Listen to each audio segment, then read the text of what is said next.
Hi hello সবাইকে, আমি প্রতিভা আর তোমরা সবাই কেমন আছো জানিও। আজ বৃহস্পতিবার, সকাল এখন বাজে 10:30। আমার মোটামুটি সমস্ত কাজ কমপ্লিট, প্রায় স্নানও হয়ে গেছে আমার, তো পুজোও দিয়েছি, সবকিছু হয়ে গেছে। অ্যাকচুয়ালি আজকে আমি উঠেছি ভোর 6টায়। হ্যাঁ, 6টাটা আমি ভোরই বলছি, কারণ I am not a morning person. আমি রাতে অনেকক্ষণ জাগতে পারি, কোনো প্রবলেম নেই। কেউ চাইলে আমাকে অনেকক্ষণ জাগিয়ে রাখতে পারে, রাত্রেবেলা আমার কোনো সমস্যা নেই, কিন্তু সকালবেলা ওঠাটা আমার কাছে অনেকটা ডিফিকাল্ট। যাই হোক, কিন্তু যে দিনগুলোতে ও অফিসে যায় আমাকে সকালে উঠতেই হয়, কারণ এটা আমি আমার দায়িত্ব বলে মনে করি। ওকে টিফিন বানিয়ে দিতে হয়।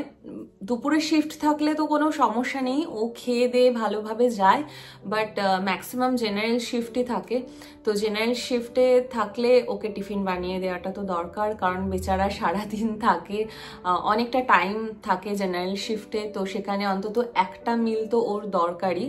তো আমি চেষ্টা করি ভালোভাবে টিফিনটা করে দেওয়া। যে দিনগুলোতে অফিস যায় তো আমার মনে হয় যে আমি সমস্ত কাজ করে ফেলি ঘরের। তো যাই হোক, মোটামুটি সব কিছু ডান। জাস্ট দুপুরের লাঞ্চটা বানাবো একটু পরে, ব্যাস হয়ে যাবে। আর এখন আমি নিয়ে বসেছি ব্রেকফাস্ট। এই জিনিসটা কি বলতো, বলেই দিচ্ছি আর কি। এইটা অ্যাকচুয়ালি অ্যাপেল জুস, বাট এটা কিন্তু কেনা জুস নয়, আমি বাড়িতে বানিয়েছি, আমি ঘরেই বানিয়েছি। এর মধ্যে কোনো রকম প্রিজারভেটিভ কিচ্ছু নেই, সম্পূর্ণ আপেল দিয়ে বানানো আর কিছু কিছু ইনগ্রেডিয়েন্টস দেওয়া। বাট এটাই হচ্ছে আজকে আমার ব্রেকফাস্ট, কারণ আমি খুব তাড়াতাড়ি লাঞ্চ করে নেব আজকে। ঝটপট রান্না করব, ঝটপট লাঞ্চ করে নেব। আমি এখন 10:30 বাজে, 2 ঘন্টার মধ্যে আমার হয়ে যাবে। মোটামুটি আমি 12:30টার মধ্যে খেয়ে নেওয়ার চেষ্টা করব। এটা আমি ফ্রিজে রেখে দিয়েছিলাম, খুব ভালো লাগছে। আমি ফার্স্ট টাইম ট্রাই করলাম বাড়িতে। অন্যান্য জুস বানিয়েছি, বাট অ্যাপেল জুস কখনো বানানো হয়নি আমার। যাই হোক, তো যেটা বলার সেটা হচ্ছে যে আমাকে একজন কমেন্ট করেছিলে আমার একটা ভিডিওতে যে প্লিজ হেয়ার কেয়ার রুটিনটা দিও।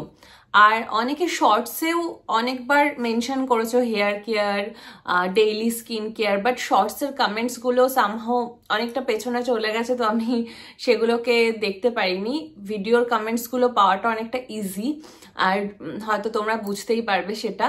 তো তার জন্য আমি আজকে হঠাৎ করে ভাবলাম ঠিক আছে, তো আমি হেয়ার কেয়ার রুটিনটা শেয়ার করেই দিই। সত্যি কথা বলতে, হেয়ার কেয়ার বলতে আমি সেরকম কিছুই করি না। লং হেয়ার দেখে ভাবতে পারো হয়তো অনেক যত্ন টত্ন করি, কিন্তু একদমই নয়। অ্যাকচুয়ালি এই ক্রেডিটসটা যায় পুরোপুরি আমার মাকে, কারণ মা ছোটবেলায় আমার আর দিদির চুল নিয়ে খুব যত্নশীল ছিল, প্রচন্ড। এই বাটাবুটি, এই মেথি, এই কোথায় আমলা, এসব সব দিয়ে মা আমাদের হেয়ারটাকে খুব প্রোটেক্ট করতো। তো সেইটুকুনি সীমাবদ্ধ। তারপরে যখন বড় হলাম আমাদের আর যত্নের কোনো ব্যাপার নেই, তাও বা টুকটাক করতাম, আর সেই রেমেডিসগুলো আমি তোমাদেরকে ছোট ছোট শেয়ার করছি। বাট এখন সেরকম কিছুই করা হয় না। রেমেডিস বলতে একটা কিছু করতে পারো যে যেটা থেকে ড্যান্ড্রফের প্রবলেম সলভ হয়ে যায় আর হেয়ারটাও ভালো থাকে, সেটা হচ্ছে মেথি। মানে ওভারনাইট মেথি ভিজিয়ে রেখে দেন পরের দিন সেটাকে ব্লেন্ড করে চুলের গোড়ায় গোড়ায় যদি অ্যাপ্লাই করো, আমার খুব ভালো রেজাল্ট হয়েছিল এটাতে। আর আরেকটা জিনিসও করতে পারো যে মেথি ওইভাবে, কারণ যখন শুকিয়ে যায় প্রচন্ড স্টাক করে একদম স্ক্যাল্পের সাথে, সেটা না করে করতে পারো মেথি, কারি পাতা আর সাথে নারকোল তেল দিয়ে একটা তেল বানাতে পারো। তার ভেতরে আরো কিছু হার্বস দিতে পারো। তো সেটা দিয়ে, আর যদি অত কিছু না দেওয়ার দরকার পড়ে, শুধু মেথি আর একদম পিওর যে কোকোনাট অয়েল হয় সেটা ইউজ করে একটা অয়েল বানিয়ে সেটাকে ওভারনাইট মানে চুলের ওপর দিয়ে, চুলে দিয়ে সকালবেলা শ্যাম্পু করে নিতে পারো। আর যেটা আমি করতে বারণ করবো, যেটা ম্যাক্সিমাম অনেকেই হয়তো জানে, বাট আমি অনেকে দেখেছি এই ভুলটা করতে। চুলে হেয়ারে অয়েল অ্যাপ্লাই করার পরে না 3-4 দিন রেখে দেয় ওটাকে। ওটা যে কি মানে খুব খারাপ, ওটা খুবই খারাপ। তো কারণ আমাদের এখন চারিপাশটা অনেকটা পলিউটেড, প্লাস রাস্তাঘাটে আমরা যখন বেরোচ্ছি একদম ধুলো বালি সমস্ত কিছু হেয়ারের ভেতরে ঢুকছে, তো ওটা একদমই করবে না। আমার মনে হয় সব থেকে বেস্ট যেটা আমি বলবো যে রেগুলার বেসিসে অয়েল দেওয়ার একদম দরকার নেই, কারণ রেগুলার হেড ওয়াশ করা পসিবল না, তাতে ঠান্ডা লেগে যেতে পারে, যেটা আমার হয়। তো আমি একদম রেগুলার বেসিসে করি না, যেহেতু আমার লং হেয়ার। তো সেক্ষেত্রে রাত্রেবেলা হট অয়েল ম্যাসাজ, এটা যে কি ভালো কি বলবো তোমাদের। রাত্রেবেলা হট অয়েল ম্যাসাজ করো, দেন সকালবেলা একদম শ্যাম্পু করে ফেলো, মানে পুরো হেয়ার ওয়াশ করে ফেলো, এটা ভীষণ বেনিফিশিয়াল। যাই হোক, তো আমি সপ্তাহে 3 দিন হেয়ার ওয়াশ করি। তো সেই যে নর্মাল যে প্রসেসটা সেটাই তোমাদেরকে দেখাই। দেখো, চলো আগে দেখে নাও, দেন বাদ বাকি কথা বলছি।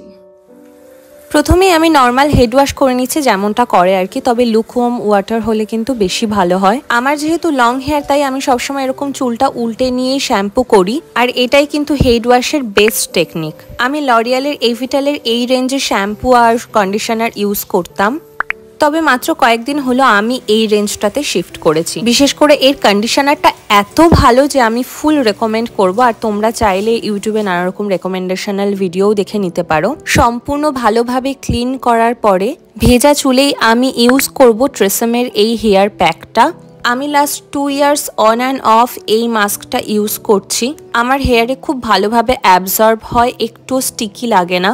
এটা যদিও ফুল কালার্ড হেয়ারে বেশি ভালো কাজ করে, তবে আমি বলবো যেদিন এটা ইউজ করবে সেদিন আর কন্ডিশনার অ্যাপ্লাই করবে না। মাসে এটা 2 বার অ্যাপ্লাই করাই যেতে পারে, আর বাদবাকি দিনগুলো সিম্পলি কন্ডিশনার ইউজ করলেই হয়। খুব বেশি সময় রাখতে হয় না, 10 মিনিট রাখলেই এনাফ। এরপর জাস্ট নর্মাল ওয়াটারে ক্লিন করে নিলেই হবে। এরকম মাইক্রোফাইবার টাওয়াল ইউজ করা খুবই ভালো হেয়ারের জন্য। কার্লি হেয়ার হলে তো অবশ্যই করা উচিত। আমার খুব একটা হেয়ার ফল হয় না, তবে হেয়ার গ্রোথও যে ভীষণভাবে হয় তা কিন্তু নয়। এখন জাস্ট আমি একটুখানি ব্লো ড্রায়ার ইউজ করে নেব চুলটা শোকানোর জন্য। দেশে থাকতে আমি এতটা ড্রায়ার ইউজ করতাম না, কারণ সত্যি বলতে ইন্ডিয়ান ওয়েদারে খুব তাড়াতাড়ি চুল শুকিয়ে যায়, আর রোদে চুল শোকাতে আমার তো ভীষণই ভালো লাগতো। যাই হোক, সবকিছুই সিচুয়েশন বেসড। এখানে আরেকটা কথা বলে রাখি, 6 মাস বাদে বাদে অন্তত একটুখানি হেয়ার ট্রিম করা উচিত। এতে ড্যামেজড হেয়ারগুলো বাদ পড়ে যায়, আর ট্রিটমেন্টও ভীষণ সুবিধে হয়। আমি এখানে 70% মতো হেয়ারটা ড্রাই করব, আর এই সময় কিন্তু আমি একেবারেই কম ইউজ করব না। এবার আমি ইউজ করে নেব স্ট্রিক্সের এই হেয়ার সিরামটা।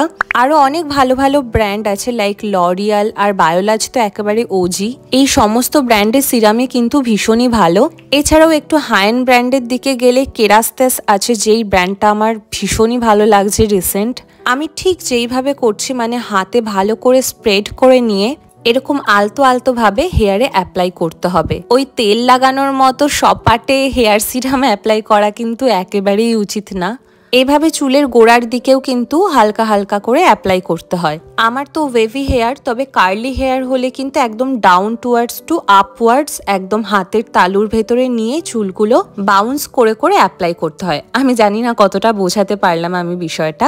যাই হোক, হেয়ার সিরাম অ্যাপ্লাই করার পরে এবার 100% চুলটা ড্রাই হয়ে গেলে ভালোভাবে কম্বিং করে নিতে হবে। দেখতেই পাচ্ছ চিরুনিতে একদম হেয়ারটা আটকাচ্ছে না, খুব স্মুথলি নিচে নেমে যাচ্ছে। আর হ্যাঁ, সিরামটা কিন্তু স্ক্যাল্পে একদম ব্যবহার করা উচিত নয়। একদম পিওর অয়েল বা সলিউশন বাদে কোনো কিছুই স্ক্যাল্পে ইউজ করা একদম ক্ষতিকারক, কারণ এটাই কিন্তু রিজন ড্যান্ড্রফের। আর তোমাদের বললাম যে আমার হেয়ার ফল কিন্তু খুবই কম হয়, তা বলে আমি বলছি না আমার প্রচুর হেয়ার গ্রোথও হয়। প্রতিদিনের যেইটুকুনি স্বাভাবিক চুল পড়া উচিত ঠিক সেইটুকুনি হয়। আর হেয়ার গ্রোথের জন্য ট্রিটমেন্ট অনেকেই করায়, তবে ট্রিটমেন্ট না করতে পারলেও অনেক হোম রেমেডিজ আছে যেগুলো কিন্তু ভীষণ কার্যকরী। আর এবার আমি জাস্ট একটুখানি অ্যাপ্লাই করে দেখাচ্ছি এই হিট প্রোটেক্টরটা। ব্যাক অফ দ্য লাইফ আমি যখন প্রচুর পরিমাণে শুট করতাম তখন এরকম হিট প্রোটেক্টর সবসময় ক্যারি করতাম, কিন্তু এখন যদি কোনো মেশিন ইউজ করি তখন এটা ইউজ করি। এটা ইনিশিয়ালি কিছুটা প্রোটেক্ট করে, তবে আমি বলবো হালকা চুল হলে আমি বলবো মেশিন না ইউজ করে যে সমস্ত হেয়ার টুলস ব্যান্ড পাওয়া যায় সেগুলো ওভারনাইট রেখে দিলেই কিন্তু স্টাইলিং হয়ে যাবে। তো দেখে নিলে এই হচ্ছে আমার জাস্ট সিম্পল রুটিন। আর অল্টারনেটিভ ডেজে অবশ্যই কন্ডিশনার বা হেয়ার মাস্ক ইউজ করবে, এটাতেই হয়ে যায়। বসে যে রেমেডিস গুলো সেগুলোও অ্যাপ্লাই করতে পারো, সেটাতে তো আরো ভালো কাজ হয়। আর যেটা আমি অবশ্যই বলবো, কারণ এখনকার দিনে আমরা প্রচুর স্টাইলিং করি হেয়ারে, রাইট? তো আমি তো অনেককে দেখেছি পার্মানেন্ট স্ট্রেটনিং করানো বা অনেকে হচ্ছে কেরাটিন করায়, অনেক রকম, আমি হয়তো অতটা জানিও না, বাট হ্যাঁ অনেককে অনেক রকম ট্রিটমেন্ট করায়।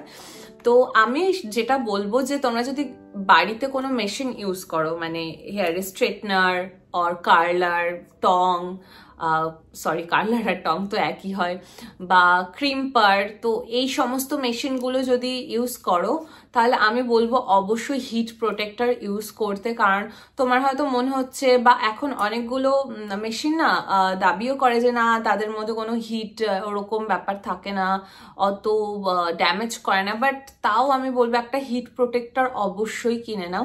কারণ মেশিন ইউজ করার পরে অনেক সময় আমরা ওটাকে বসানোর জন্য যাতে ফ্রিজি না হয়ে যায়, অনেক বেশিক্ষণ থাকে, তার জন্য আমরা কিছু স্প্রে ইউজ করি, হার্ড স্প্রে যেগুলোকে বলে। সেগুলোর মধ্যে অনেক রকম ভাগ আছে, কোনোটা সফট হয় কোনোটা হার্ড হয়। তো সেই স্প্রেগুলো ইউজ করলে তো মাস্ট আমি বলবো যে কোনো মেশিন ইউজ করার আগে হিট প্রোটেক্টর ইউজ করবে, খুব ভালো মানের হিট প্রোটেক্টর। এখন অনেক রকম ব্র্যান্ড আছে, আমি যদি পারি তোমাদেরকে স্ক্রিনে সেই কোম্পানিগুলোর নাম মেনশন করে দেব। এই তো এইটুকুনি বলার ছিল। আর তোমরা যদি এরকম আরো কিছু ভিডিওস দেখতে চাও অবশ্যই কমেন্ট করো, আর ভিডিওতে কমেন্ট করো, তাতে আমার বেশি সুবিধে হয়। আর হ্যাঁ, চ্যানেলে কিন্তু প্রচুর শর্টস আসে, শর্টসগুলোও কিন্তু একটু দেখো, এটাই বলার। কারণ আমি রেগুলার বেসিসে ভিডিও দিতে পারি না, তো শর্টসের মধ্যে দেওয়ার চেষ্টা করি। আর এবার থেকে ভেবেছি যে বিউটি রিলেটেড অনেক কিছু, কারণ দেখছি তোমাদের প্রচন্ড ইন্টারেস্ট, অনেকেই আমাকে কমেন্ট করো শর্টসে, তো বিউটি রিলেটেড কিছু আমি অবশ্যই সেটা শর্টসেই বেশিরভাগটা দেওয়ার চেষ্টা করব। তাছাড়াও যদি তোমরা আরো কিছু জানতে চাও আমার থেকে, বা স্কিন কেয়ার সম্পর্কে জানতে চাও, আমার স্কিন অনুযায়ী আমি সেগুলো বলার চেষ্টা করব। স্কিন কেয়ার বা হেয়ার কেয়ার, আরো অনেক কিছু যা যা জানতে চাও, মোট কথা সব কিছু কমেন্টে লিখতে পারো, কোনো প্রবলেম নেই, আমি দেখবো। কারণ আমি তোমাদের ইচ অ্যান্ড এভরি কমেন্ট দেখি। কেউ যদি কোনো কিছু তাদের খারাপ লেগে থাকে সেটাও যখন বলে, সেটাও কিন্তু আমি খুব ভালো করে দেখি যে আচ্ছা এই ব্যাপারটা খারাপ লেগেছে বা এই ব্যাপারটা এরকম। তো আমি তোমাদের সমস্ত কমেন্টস পড়ি, বিলিভ মি, আর চেষ্টা করি রিয়্যাক্ট দেওয়ার। তো এটাই বলার। তো চলো এখন যাওয়া যাক, এখন আমি জাস্ট রান্না বান্না করবো, দেন তোমাদের দেখাচ্ছি। চলো দেখতে থাকো ব্লগটা। রান্না অলরেডি বসিয়ে দিয়েছি, চিকেন আনা ছিল তো সেটাই করে ফেলবো। আমি দুপুরে একটুখানি খাবো, আর রাতে রুটি বানিয়ে নিলে ডিনারটাও হয়ে যাবে এটা দিয়ে। আমি এক এক দিন এক এক রকম ধরনের মন পছন্দ অনুযায়ী চিকেন বানাই। আর এই চিকেনটা কাল রাতেই ম্যারিনেট করে রেখে দিয়েছিলাম ফ্রিজে ওভারনাইট। বেশিরভাগটাই দই, পেঁয়াজ, রসুন, আদা বাটা আর একটুখানি মশলাপাতি দেওয়া আছে। ব্যাস, পেঁয়াজ, টমেটো এগুলো ভাজা ভাজা হয়ে এসেছিল, তারপরেই পুরো ম্যারিনেশনটা দিয়ে দিলাম। আমি আজকাল রেগুলার রান্না বান্নাতে খুব কম পরিমাণ মশলাপাতি ইউজ করছি।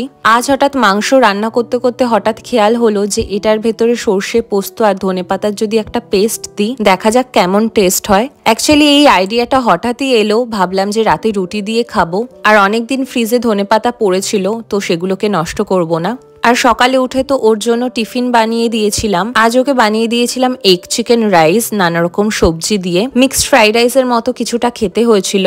শুধু স্প্রিং অনিয়নটাই বাকি ছিল দেওয়া। তখন আমি একবারই বেশি করে নিয়েছিলাম যাতে আমি দুপুরেও খেতে পারি। ওকে টিফিন দিয়েছিলাম, বাদ বাকি কিছুটা রেখে দিয়েছিলাম আমার দুপুরে খাবার জন্য। আর দুপুরে খাওয়া মানেই তো আমার সাথে থাকবে যে কোনো গল্প। মির্চি বাংলায় এখন সেই পুরোনো দিনের যে ইউরোপিয়ান স্টোরিগুলো দেয়, এগুলো শুনতে আমার এখন এত ভালো লাগে। আমার আজ খাবারের কম্বিনেশনটা একটু দেখে অড লাগতে পারে, কিন্তু বিশ্বাস করো খেতে এত দারুণ হয়েছিল। আর রাতে রুটি দিয়ে খেতে তো চিকেনটা দারুণ লাগছিল। আজকের ভ্লগটা তাহলে এখানেই শেষ করছি। বাদ বাকি এই ভ্লগে যদি তোমাদের কিছু ভালো লেগে থাকে আর এই ভ্লগটা যদি একটু ইনফরমেটিভ মনে হয়, তাহলে অবশ্যই লাইক, কমেন্ট আর শেয়ার করো। আর আমার চ্যানেলটা নতুনেরা অবশ্যই সাবস্ক্রাইব করে দিও। দেখা হচ্ছে খুব তাড়াতাড়ি পরবর্তী আরেকটি ভিডিও নিয়ে। ততক্ষণের জন্য চলো টাটা।